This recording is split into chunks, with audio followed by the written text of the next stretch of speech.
हुदैबिया के मकाम पर पहुंचकर आप सल्लल्लाहु अलैहि वसल्लम की ऊँटनी खुद ब खुद बैठ गई। लोगों ने उठाना चाहा लेकिन वो ना उठी। लोगों ने कहा ये ऊँटनी अड़ गई है। आप सल्लल्लाहु अलैहि वसल्लम ने कहा कि नहीं, ये अड़ी नहीं है, बल्कि इसे उस जात ने रोक लिया है जिसने अब्राहा के लश्कर को मक्का में दाखिल होने से रोक दिया था। फिर आप सल्लल्लाहु अलैहि वसल्लम ने उस मकाम पर कयाम करने का हुक्म फरमाया, जिस पर सहाबा ने अर्ज किया कि ए अल्लाह के रसूल, यहाँ पानी नहीं है। तो हुजूर सल्लल्लाहु अलैहि वसल्लम ने अपने तख्त से एक तीर निकाल कर किसी सहाबी को दिया और कहा कि ये किसी घड़े में गाड़ दो।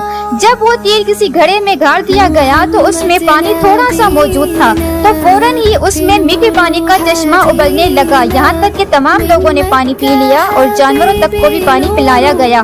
उस पानी की खबर कुरैश तक पहुँची तो अबू सुफियान ने लोगों से कहा कि हमने सुना है कि हुदैबिया के मकाम पर कोई घड़ा जाहिर हुआ है, हमें भी तो दिखाओ कि मोहम्मद ने क्या करिश्मा दिखाया है। चुनांचे उन्होंने वहाँ जाकर देखा तो कहा कि ये तो मोहम्मद ने छोटा सा जादू दिखाया है।